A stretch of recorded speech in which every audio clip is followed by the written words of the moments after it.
Assalamualaikum warahmatullahi wabarakatuh. Alhamdulillahi rabbil alamin. Wassalatu wassalamu ala asrafil mursalin Sayyidina Muhammad wa ala alihi wa sahbihi ajma'in. Amma ba'du. Rabbi shrah li sadri wa yassir li amri wahlul 'uqdatam min lisani yafqahu qawli. Dulur-dulur seiman, kali ini kita akan membahas ayat 155, 156, 157, 158, dan 159 dari surat An-Nisa. Adapun terjemahan dari ayat 155 surat An-Nisa sampai dengan ayat 159 surat An-Nisa adalah sebagai berikut. Artinya, maka kami hukum mereka karena mereka melanggar perjanjian itu dan karena kekafiran mereka terhadap keterangan-keterangan Allah, serta karena mereka telah membunuh nabi-nabi tanpa hak alasan yang benar, dan karena mereka mengatakan hati kami tertutup. Sebenarnya Allah telah mengunci hati mereka karena kekafirannya, karena itu hanya sebagian kecil dari mereka yang beriman. Ayat 156 artinya, dan kami hukum juga karena kekafiran mereka terhadap Isa dan tuduhan mereka yang sangat keji terhadap Maryam. Ayat 157 artinya, dan kami hukum juga karena ucapan mereka, sesungguhnya kami telah membunuh Al-Masih, Isa putra Maryam, Rasulullah, padahal mereka tidak membunuhnya dan tidak pula menyalibnya, tetapi yang mereka bunuh adalah orang yang diserupakan dengan Isa.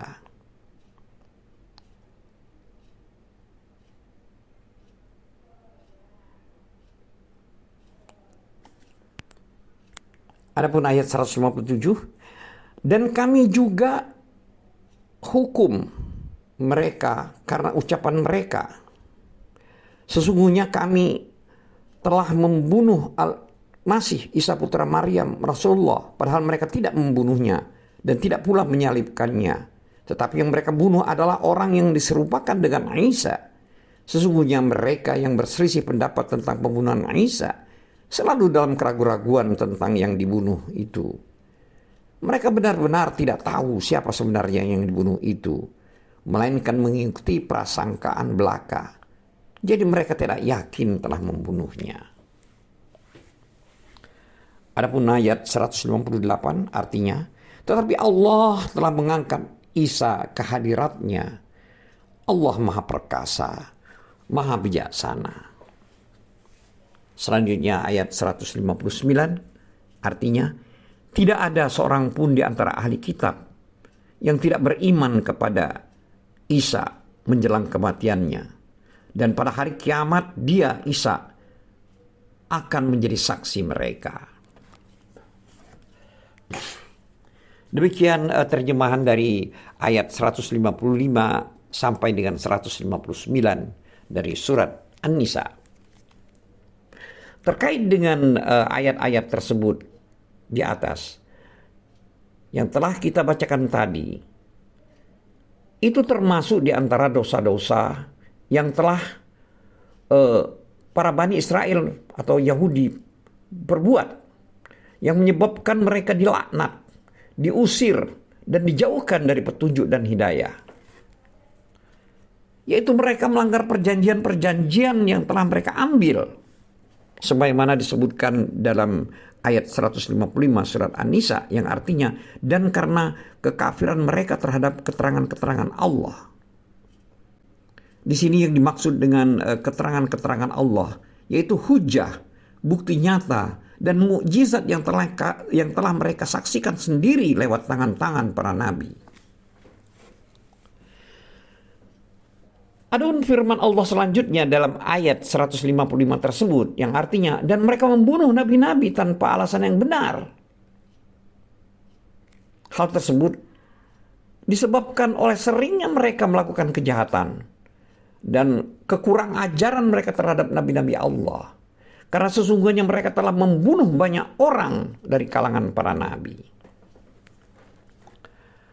Selanjutnya dalam ayat 151, Allah telah berfirman yang artinya, dan mengatakan hati kami telah tertutup. Di sini Ibnu Abbas, Mujahid, Sa'id bin Jubair, Qatadah dan lain-lainnya berkata, yang maksudnya tertutup di situ yaitu berada di dalam penutup. Itu sama seperti perkataan orang-orang musyrik. Yang artinya, dan mereka berkata, hati kami sudah tertutup dari apa yang engkau seru kepadanya. Ini adalah terjemahan dari ayat 5 surat Al-Fusilat. Selanjutnya juga ayat yang semisal telah dijelaskan di dalam tafsir surat Al-Baqarah. Selanjutnya Allah juga berfirman dalam ayat 155 tersebut, yaitu dalam kalimat yang artinya, bahkan sebenarnya Allah telah mengunci mata hati mereka karena kekafirannya. Karena itu mereka tidak beriman kecuali sebagian kecil dari mereka. Di sini maksudnya ialah hati-hati mereka itu terus-menerus berada di atas kekufuran. Selalu terus-menerus di dalam kejahatan dan sangat minimnya iman mereka. Dalam surat An-Nisa ayat 156, Allah Subhanahu wa taala telah berfirman, dan karena kekafiran mereka terhadap Isa dan tuduhan mereka terhadap Maryam dengan kedustaan yang besar, yaitu di sini maksud kedustaan besar tersebut adalah zina, maka Ibnu Abbas radhiyallahu anhu berkata terkait dengan ayat ini, maksudnya adalah bahwa mereka memfitnahnya melakukan zina, yaitu memfitnah Maryam melakukan zina. Demikian juga halnya dikatakan oleh As-Suddi, Muhammad bin Ishaq, dan banyak lainnya. Hal tersebut terlihat dalam ayat itu, bahwa mereka menfitnah Maryam dan anaknya dengan kedustaan yang besar. Mereka menganggapnya sebagai seorang pezina yang hamil. Jadi mereka menganggap Maryam itu adalah pezina yang hamil dan mengandung anaknya dari zina tersebut. Mereka sangat layak mendapatkan laknat Allah Ta'ala karena terus-menerus, dengan terus-menerus maksudnya sampai hari kiamat. Selanjutnya dalam ayat 157 surat An-Nisa, Allah telah berfirman yang artinya, dan karena ucapan mereka, sesungguhnya kami telah membunuh Al-Masih, Isa putra Maryam, Rasul Allah. Sini maksudnya, kami telah membunuh orang yang menganggap dirinya menyandang gelar tersebut, yaitu Rasul, kerasulan. Itulah yang orang Yahudi ucapkan sebagai bentuk kekurang ajaran dan penghinaan. Sama seperti halnya perkataan orang-orang musyrik, yaitu yang tercantum dalam surat Al-Hijr ayat 6, yang artinya, dan mereka berkata, wahai orang yang kepadanya diturunkan Al-Quran, sesungguhnya engkau Muhammad benar-benar seorang gila. Dulur-dulur seiman, di antara kabar-kabar berita orang-orang Yahudi yang semoga dilaknat oleh kemurkaan, amarah dan sisa Allah Ta'ala yang terus melanda mereka adalah ketika Allah Ta'ala mengutus Isa bin Maryam alaihi salam dengan membawa bukti-bukti yang nyata dan petunjuk. Orang-orang Yahudi merasa hasad dan dengki kepadanya atas kenabian dan mukjizat-mukjizat nyata yang dari Allah Subhanahu wa taala yang diberikan kepadanya. Yang dengan mukjizat tersebut dia, Isa alaihissalam, dapat menyembuhkan orang yang buta dan orang yang sakit kusta, menghidupkan orang-orang yang mati dengan seizin Allah taala, membuat seekor burung dari tanah lalu meniupkannya hingga menjadi burung yang dapat terbang dengan seizin Allah Azza wa Jalla. Dan mujizat-mujizat lain yang Allah Ta'ala perjalankan lewat kedua tangannya, yang dengannya Allah Ta'ala memuliakannya. Meski demikian, orang-orang Yahudi itu tetap mendustakannya, menyelisihinya. Bahkan mereka terus-menerus menyakiti Nabi Isa alaihissalam dengan berbagai macam cara yang mereka bisa. Bahkan Nabi Allah Ta'ala Isa alaihissalam tidak dapat tinggal bersama mereka di dalam satu negeri, melainkan dia dan ibunya sering melancong bepergian. Akan tetapi hal tersebut masih belum membuat mereka puas, hingga mereka pun mendatangi Raja Damaskus di zaman itu. Dan dia adalah seorang musyrik dari para penyembah bintang-bintang. Dan para penganut agamanya dipanggil dengan sebutan Yunani. Orang-orang Yahudi itu pun mengabarkan kepadanya bahwa Baitul Maqdis ada seorang yang menyebarkan fitnah di kalangan manusia, menyesatkan mereka dan merusak kondisi masyarakat terhadap rajanya. Maka raja pun marah sekali ketika mendengar hal tersebut dan menulis surat kepada wakilnya yang ada di Qudsi agar mengepung orang-orang tersebut, yaitu Isa alaihissalam, menyalibnya dan meletakkan dedurian di atas kepalanya demi menjaga kenyamanan orang-orang sekitarnya. Ketika surat raja itu sampai, maka wakil raja tersebut segera menerapkan perintah yang termaktub di dalamnya. Lalu dia pun beserta beberapa orang dari kalangan orang-orang Yahudi pergi menuju rumah Isa alaihissalam yang pada saat itu berada. Sedang ketika itu Isa alaihissalam bersama beberapa orang dari kalangan sahabat-sahabatnya berjumlah 12 atau 13 orang.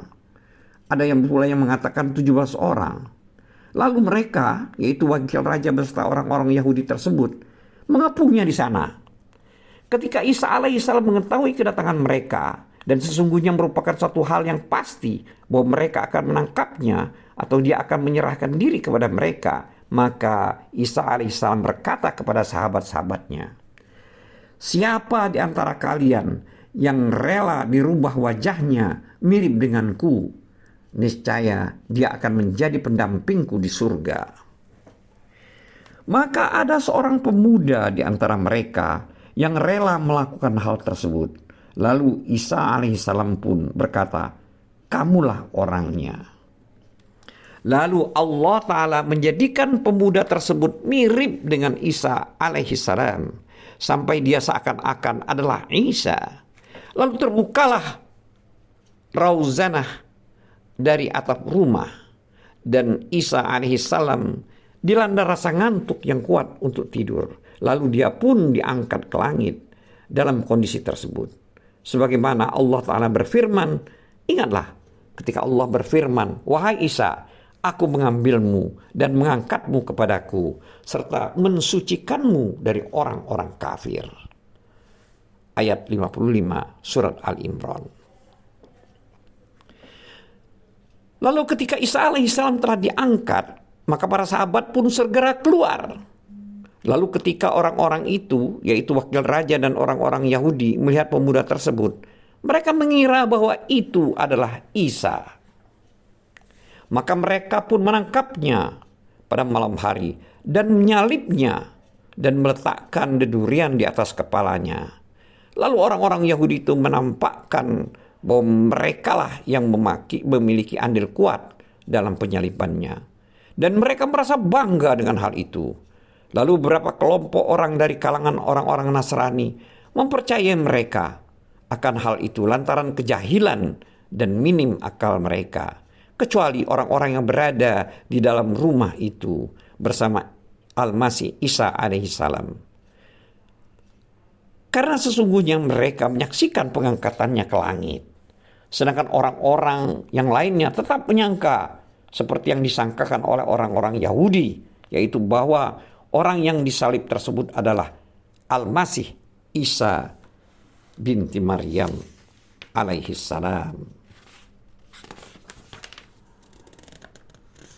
Dulur-dulur seiman, hal tersebut semua adalah ujian Allah Ta'ala kepada hamba-hambanya. Karena dalam peristiwa itu terdapat hikmah yang besar. Allah Ta'ala telah menjelaskan perkara tersebut dengan sejelas-jelasnya, menerangkannya dan menampakkannya di dalam Al-Quran yang diturunkan kepada Rasulnya yang mulia, yaitu Muhammad Sallallahu Alaihi Wasallam, yang dikuatkan dengan banyak mukjizat, bukti-bukti nyata, dan dalil-dalil yang terang. Allah Ta'ala telah berfirman, Dia adalah zat yang maha jujur, zat pencipta alam semesta, zat yang maha melihat perkara-perkara rahasia dan yang tersembunyi, zat yang maha mengetahui rahasia yang terdapat di langit dan di bumi, zat yang maha mengetahui segala sesuatu yang telah terjadi, segala sesuatu yang akan terjadi, segala sesuatu yang tidak terjadi, dan bagaimana sesuatu itu dapat terjadi. Dalam ayat 157 surat An-Nisa, Allah berfirman yang artinya, padahal mereka tidak membunuhnya, tidak pula menyalibnya, tetapi mereka bunuh adalah orang yang diserupakan dengan Isa bagi mereka. Di sini maksudnya adalah mereka melihat orang yang mirip serupa dengan Isa, maka mereka akan menyangkanya itu adalah Isa. Oleh karena itulah Allah berfirman yang artinya, sesungguhnya orang-orang yang berselisih paham tentang pembunuhan Isa benar-benar dalam keraguan tentang yang dibunuhnya itu, karena mereka tidak mempunyai keyakinan tentang siapa yang dibunuh itu, kecuali mengikuti persangkaan belaka. Ayat 157 surat An-Nisa. Jadi sini yang dimaksud dengan adalah orang yang mengklaim membunuh Isa alaihi salam dari kalangan orang-orang Yahudi dan orang-orang yang mempercayai hal tersebut dari kalangan orang-orang Nasrani yang bodoh. Mereka semua berada dalam keraguan-raguan tentang hal itu, di dalam kebimbangan, kesesatan, dan kegilaan. Oleh sebab itu Allah Ta'ala berfirman yang artinya mereka tidak pula yakin bahwa yang mereka bunuh itu adalah Isa. Ini adalah kalimat dari ayat 157 surat An-Nisa.